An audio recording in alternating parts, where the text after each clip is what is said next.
This episode of Nintendo Expansion Pass is brought to you by, well, you.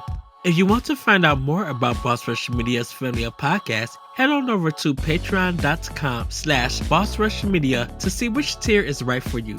Thanks for helping us build something better.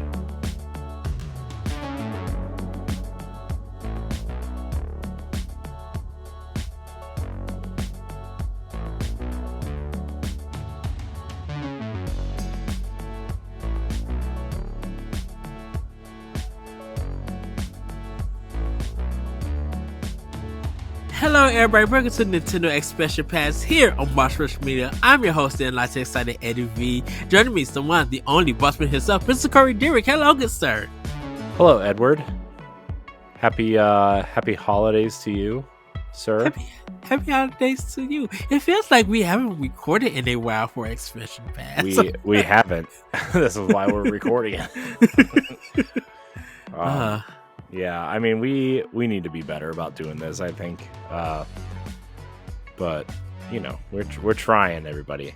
I would really like to bring it back every week, but who knows what's gonna happen next year, or this year, depending on which feed you're listening to this on. Yes, everybody. We are back in the building. And we had an amazing 2023 with Nintendo and with gaming in general. And well, the games were amazing. The amount of layoffs was not amazing. That is true. And stuff. And you know, we'll probably see some more. Who knows? But like I kind of wonder what's going to happen in first quarter, like in the spring. Will there be like a lot of hires? Will new studios pop up?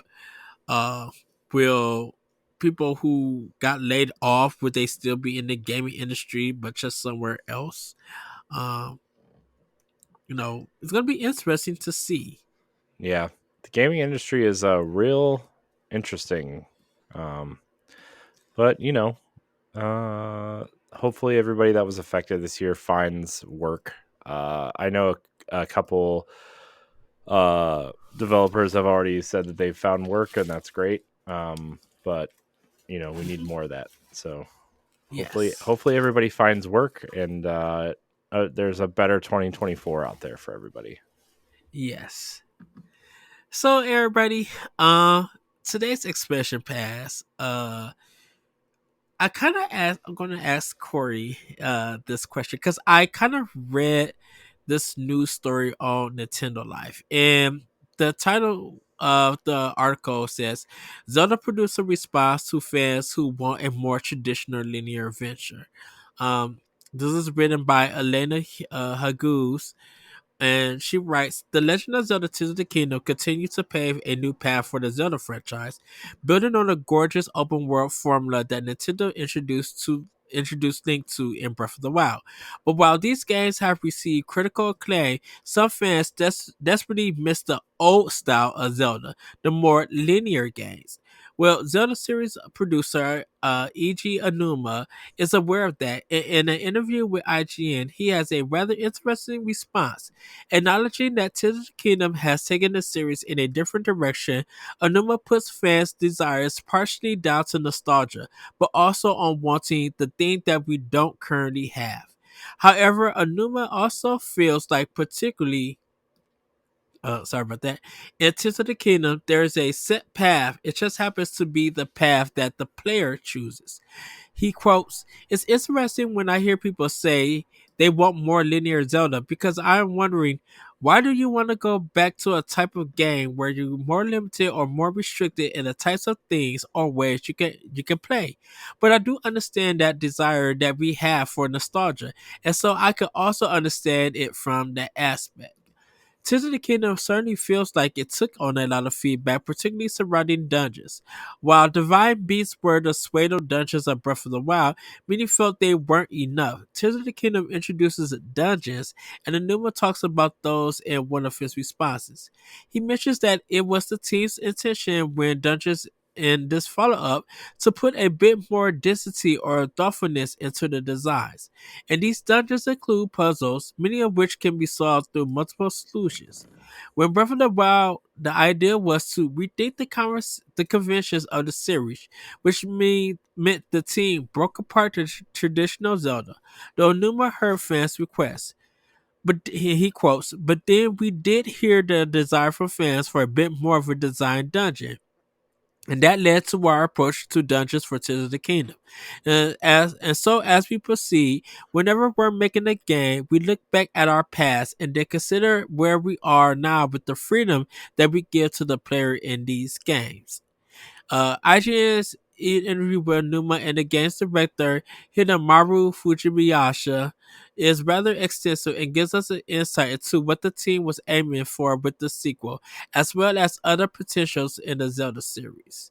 One of these is the potential of a playable Zelda in a future game in the series. Numa is vague, but he certainly leaves the door open. Um, so I know I read the whole article and everything, uh, but it does kind of give an insight um why people want to go back to this traditional linear Zelda Mhm. when they were crying out for it to go open world and bring freedom to Yeah. have this Grand Theft Auto sandbox world. Yeah, I mean, for me, I think it's one of two things, right? I think there are genuinely people who don't like the open worldness of Breath of the Wild. I Hmm. think a lot of people think that it's not, Zelda as we've grown up to think about it, right? I've heard a lot of people actually say that the open world style is not for them. Um and also like that's, people not liking open worlds and also people just feeling nostalgic for things like Ocarina or Twilight Princess, those style of games. Like, yeah, I think you can live in a world where all three versions of Zelda can exist, right? Like the top Hmm. down, a classic, a classic 3D, and then now the Breath of the Wild style, right? Yes. I think we live in a world where all three can exist, where like the open world Breath of the Wild style is like the main style now. But we've also seen Nintendo revisit 2D Zelda time and time again during the, you know, Ocarina style 3D games, right? We saw them do it with Minish Cap and the Oracle games and what Phantom Hourglass, Link Between Hmm. Worlds, right, is one of the best Zelda games. People have a lot of high praise for that. Yes. So I think there is a world you can do that, but I still think that the main Zelda series moving forward is going to be the open world style, and I'm okay with that. I really like Tears of the Kingdom a lot. Um, I the thing I don't like is the building aspect. That's like the one thing that I don't care for in that game, and I hope they know that part of the game was divisive, which they kind of did in the first place, right? Where like they give you the parts that you need to figure out where to go and how to get there, right? With minimal effort. Hmm. Uh, but I I feel like that Tears of the Kingdom went a step too far in that direction, and I think maybe that divisive mechanic maybe made people feel more nostalgic for traditional Zelda. Like I really thought Breath of the Wild was perfect how it was, right? I really thought it was, the open world, uh, at least in that mechanic. I really liked the dungeons from Tears of the Kingdom. Uh, I love being in that world and I loved exploring. So you know, I really think it's just nostalgia, uh, but also, there is a charm to those games where I think it serves storytelling better. Not that Nintendo's the greatest at storytelling anyway, uh, but I mean, Skyward Sword is heavily regarded as one of the best Zelda stories ever, even though the game is, you say what you will about the game. Hmm. Twilight Princess I thought had a really great story. I think there's a way also where you can have that nostalgia for the classic Zelda games and fit it into the open world proper. And I think Tears of the Kingdom tried their best at that because let's be honest, Tears of the Kingdom, if you're following the main path, is very linear. That game is super linear. You just have to go to the places where your quest log tells you, right? Yes. Um, and yeah, you can tackle any of the 4 dungeons however you would like, and you do have to do some extra side quests to get the Master Sword to do it properly, and that kind of stuff. But at the end of the day, Tears of the Kingdom was way more linear than Breath of the Wild ever was. Uh, and I think there's a way you can balance that style of Zelda with a classic 3D style, and they almost did it with Tears of the Kingdom. I mean, we had that discussion over the summer where like I really felt like this was way closer to something like a classic 3D Zelda game with the Breath of the Wild mechanics than Breath of the Wild was to a classic 3D Zelda game. So um, I don't know. I could go either way on this. Twilight Princess is my favorite Zelda game of all time, right? Breath of the Wild is, it depends on what day you ask me, right? But Breath of the Wild is might be my favorite game of all time. Twilight Princess is like a 1B at this point. Uh, so I do like both. Uh, but yeah, I mean, just to wrap up my thought, because I'm starting to talk in circles, is that I think there's a world where we can live with all three styles of Zeldas and everybody can be happy every 2 years or so, you know? Well, I think before I kind of I provide my answer, I think, and you mentioned Link Between Worlds. I think that is the perfect balance of having nostalgia or the old style design Zelda games with the new modern of open world, freedom. That you could find in a Zelda game where it does have some linear parts here and there, but you tackle the dungeons any way that you want to. And you don't have to worry about the weapons because you have to rent them before you could keep them. I think you don't even get to like find any special weapons in any of the dungeons and stuff. So if you got all your rupees to get all the weapons that you need to rent, you know, the only thing you really got to worry about pressure wise is dying. Because if you die, your weapon gets taken back and you have to buy it, and you have to go rent it again, Hmm. and everything. And so I think with people saying that they want to go back to the old linear style, I think you have previous games that offer that. Um, Hmm. and I feel like Zelda cannot evolve and grow if they don't try different things and put that world and experience different gameplays for it. You know, they put Zelda in a 3D perspective and made it, open. You do have some freedoms to get some places here and there. They threw it a little bit Metroid in.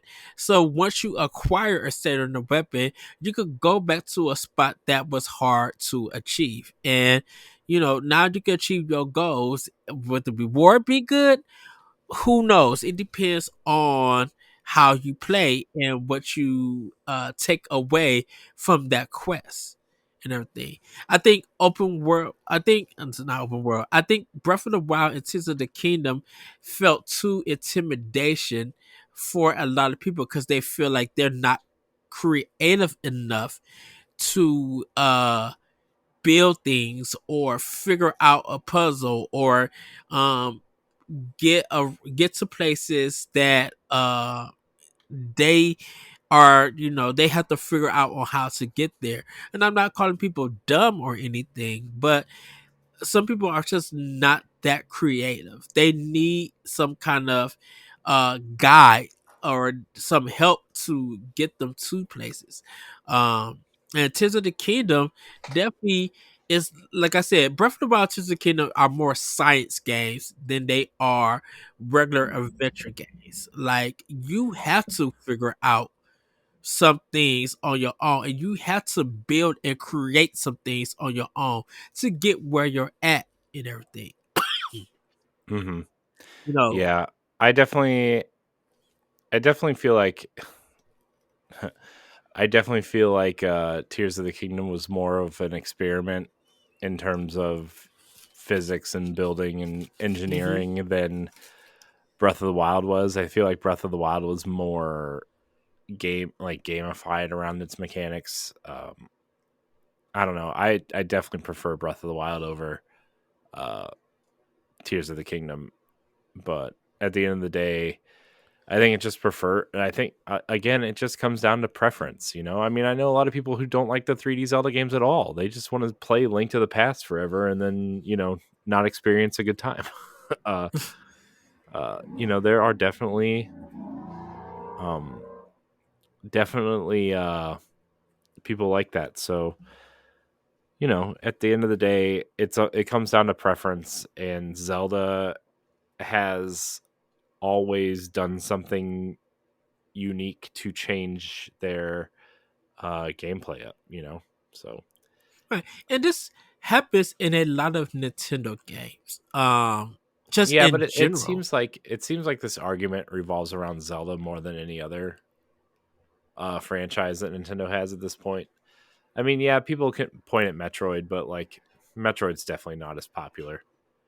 Uh, Well, people, I think, because I like people joke around with Mario Bros. Oh, Princess Peach or Daisy or whoever is kidnapped by Bowser or Koopa, whatever you want to call them. You gotta go save her, and I'm like, it's yeah, it sometimes it is those games, but other times it's not really that. That premise is not the focus. It's you proceeding through a level and how to survive through it and everything, and Nintendo likes to change that up by a few different power-ups and art styles and maybe some a little bit gameplay mechanics. Like I think that's the thing with Nintendo. I was having this talk with Sebastian um about it. He's talking to, he we was talking about nostalgia with Nintendo. And I kind of just told him, like, I think that's the easy excuse people use with Nintendo when it comes to nostalgia.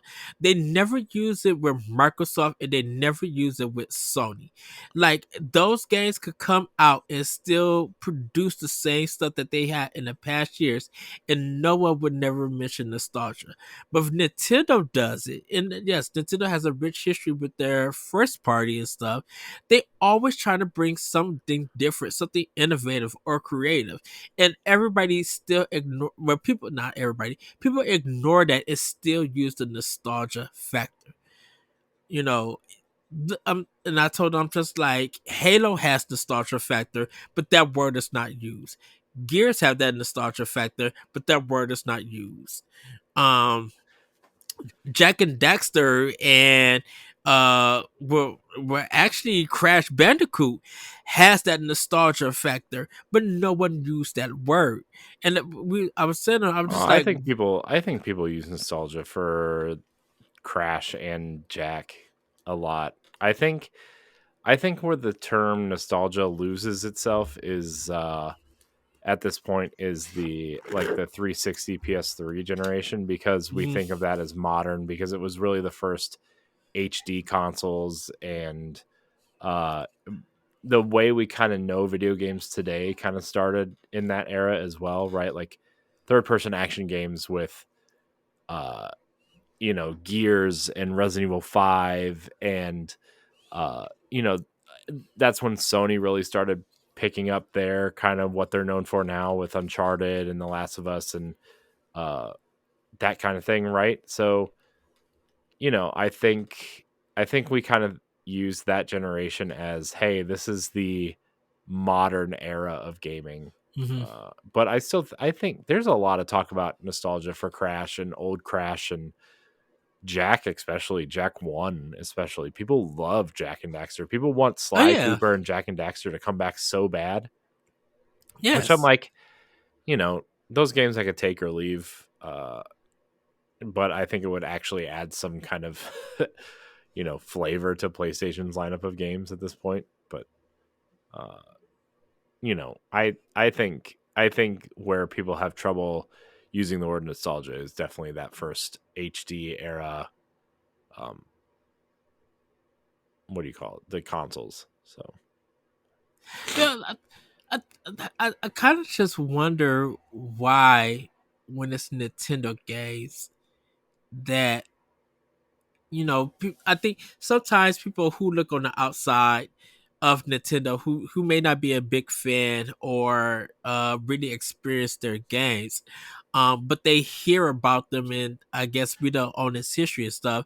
I wonder why they feel like Nintendo hasn't pushed through the medium, that they're using nostalgia or they're using their old IPs or well recognized IPs to kind of stay in the gaming sphere and stuff.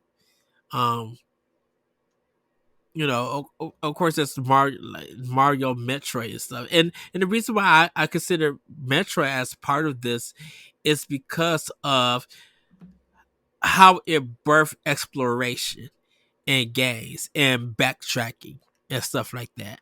On why that little gameplay mechanic is in so many games to this very day.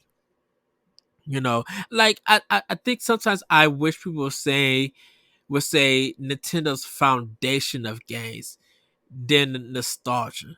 Because I think when it comes to gaming, even with the Zelda stuff, I think people want that foundation of Zelda to come back.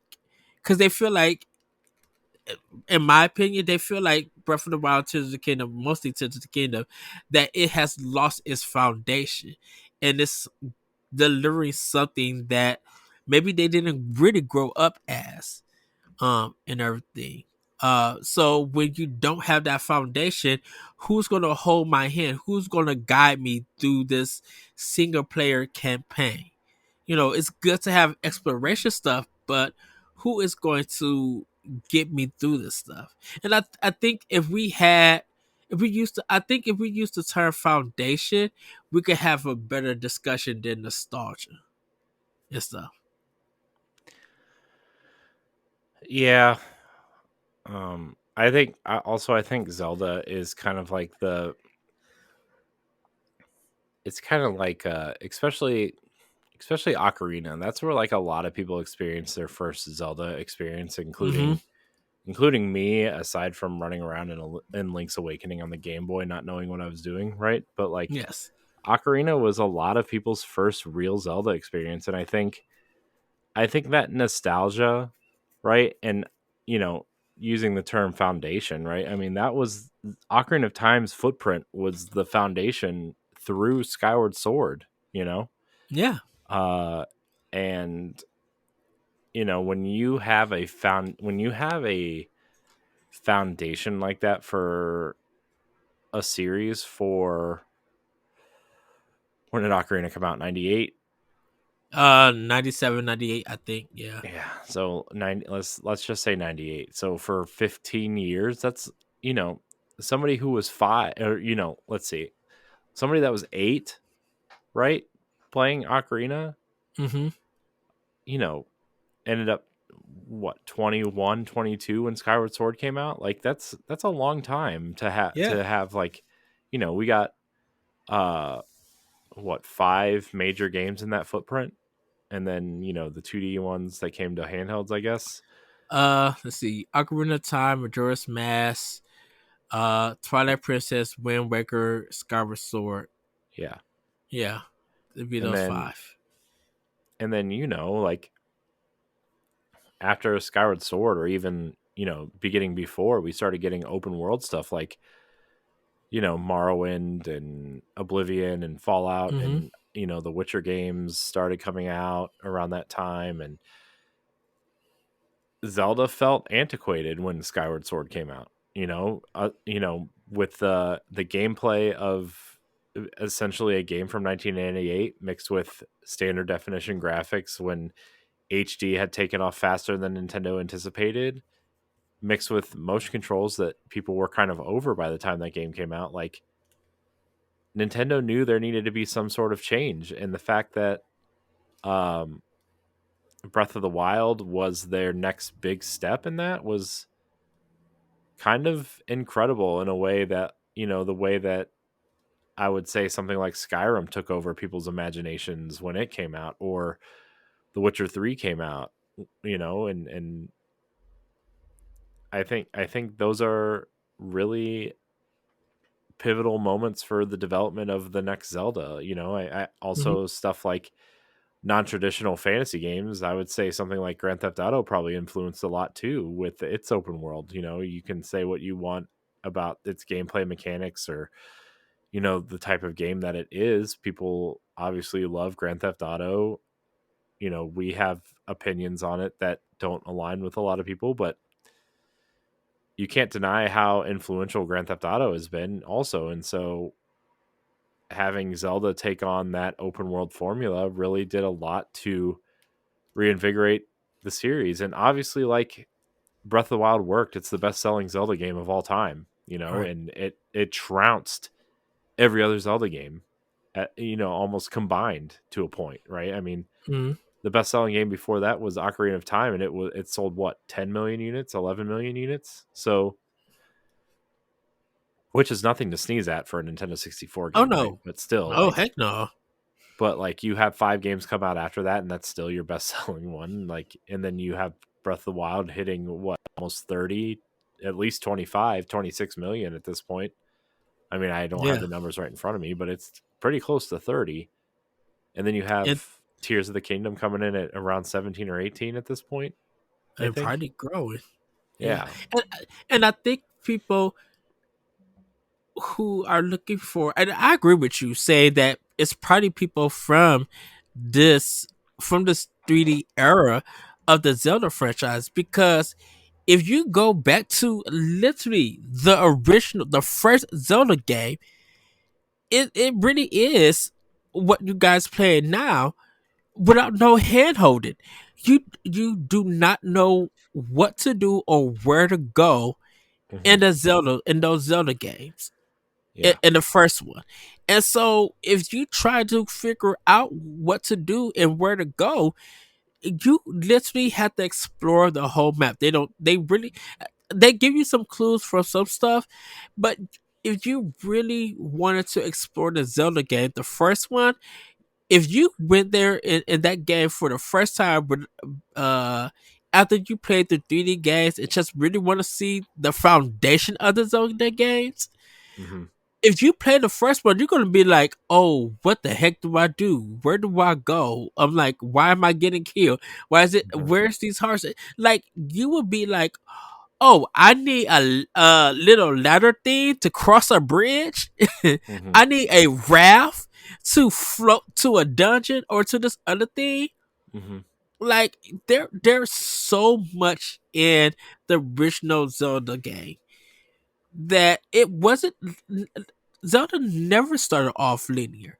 You have to figure out where to go to get the places.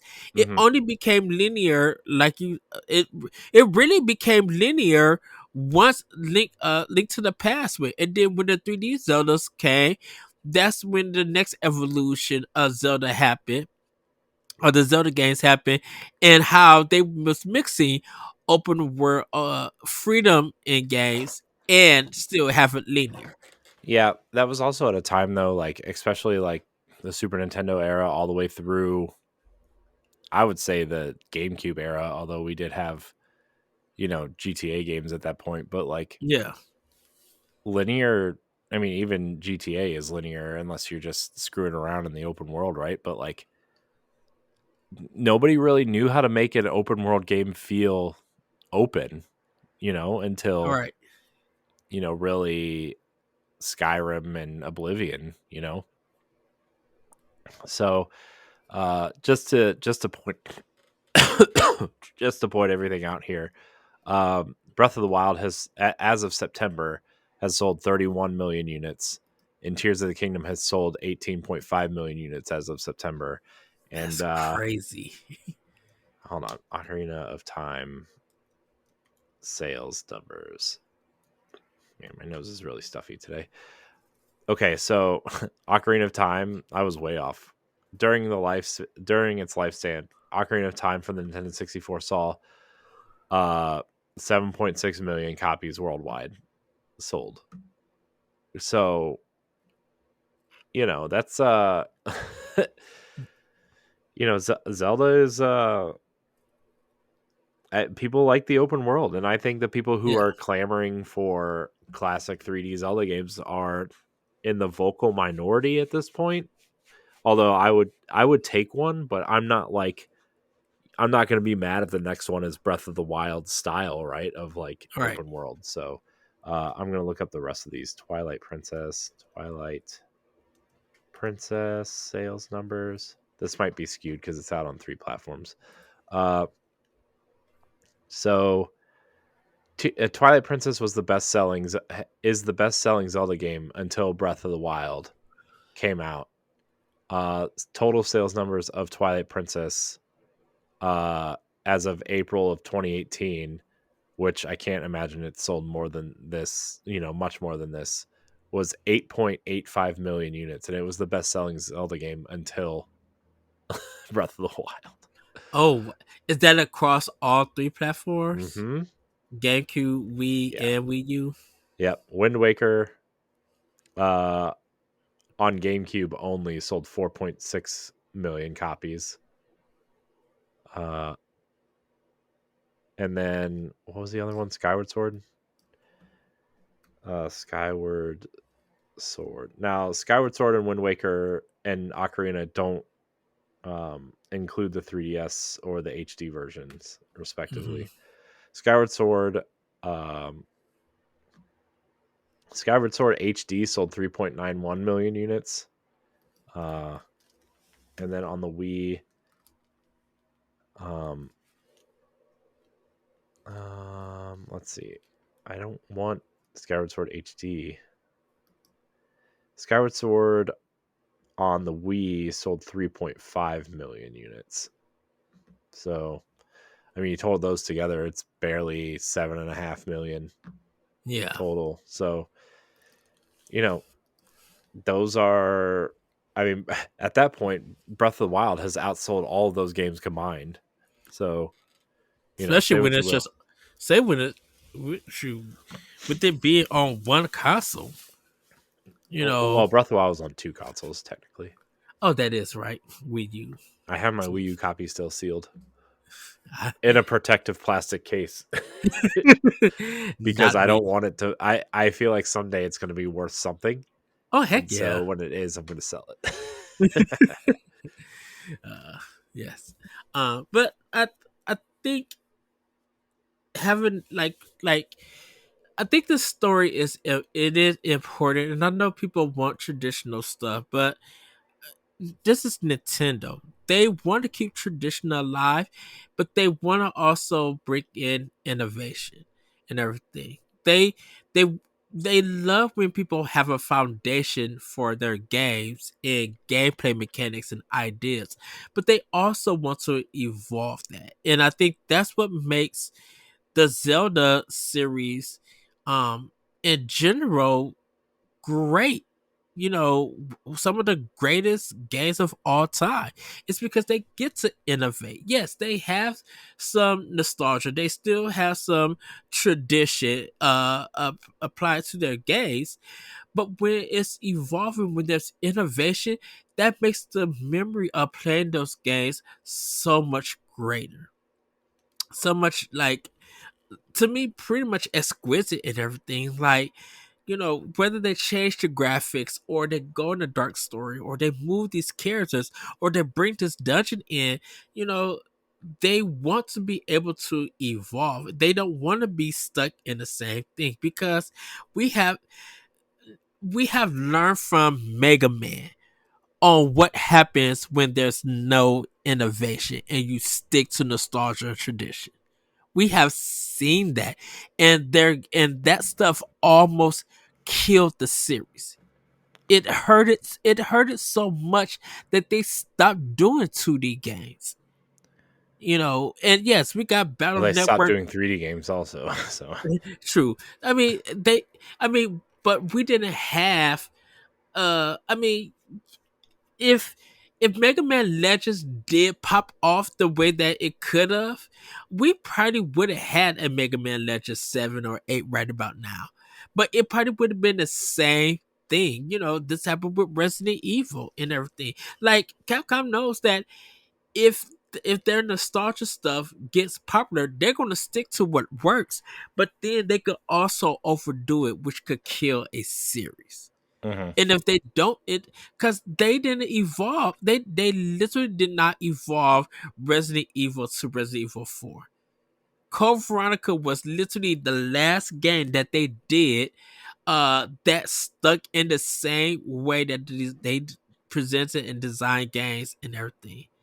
Resident Evil 4, 5, and 6 um was in that over the shoulder action packed idea of the games until 7 and 8 came out, where everything went back to, or they added the first person perspective and everything. So Capcom knows that whatever works for them, they'll stick to it. If the consumers and the fans are going to buy it up, they're going to change little, but make it feels like they did a lot hmm in a sense. We Marvel vs. Capcom should have been big right about now, but the fourth game hurt it. Infinite hurt that game, hurt it because they changed too much, and it just felt like it's not a fighting game that we have come to know and love. Yes, not Mega Man, Marvel vs. Capcom 2 uh put it at a high peak for that kind of fighting series. And Mega Man 3, goodness. Marvel vs. Capcom 3 was almost there to meet it, but it was just like a little bit under and everything. Uh and then it just started hurting after that, you know. hmm So I think with the Zelda series, um I think if you want the foundation of it, it's always going to be there. If you want the nostalgia factor of it, it's going to be there, but it's just going to be in that era when those games were released. And Nintendo's going to do whatever they could do to make some things familiarized, but expand on that familiarity, to change your mind, to change your perspective, to be like, oh, they was able to do this, but they made it better and everything. Not tweak it. They made it better. hmm Yeah. So Corey, uh, anything else? Should we wrap it up there?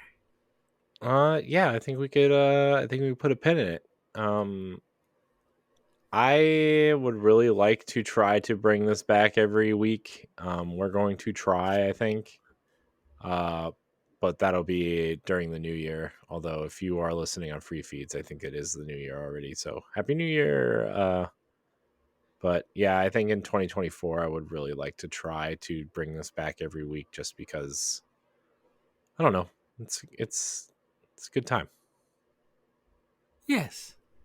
With that, everybody, have a great week. Have a great weekend. Corey, it's good to be back with an Expression Pass. I I know. love I these feel like it's been conversations. forever. I feel like I know. Uh, well, I think the but with last one we recorded was like way before Thanksgiving. It might have even been at like Halloween. it So, was Halloween, the cosplay one. But right. no, because after that we started doing the time capsule ones. Yeah. We need to get back to those too. Oh, that was so fun. I cannot wait till we get to the. Is it Switch and 3D? What is it? A Switch and what else? I don't remember. I'm gonna be honest with you. Oh, we'll figure it. You guys have probably already heard it. If not, you hear it in Yeah. the future. No, But that, they've already heard it, I think. with that, everybody, have a great week. Have a great weekend, and we'll see you next time on Expansion Pass. Bye, everybody. Bye. If you want to be a Patreon producer, head on over to Patreon, patreon.com/BossRushMedia, and find out which tier is right for you. Our Patreon producers at the $5 tier or higher for this month are Adriel Munger, Celeste Roberts, Christian S., Sana Dierig, Francisco Santillan, and Rebecca Jewell. Thank you for your continued support.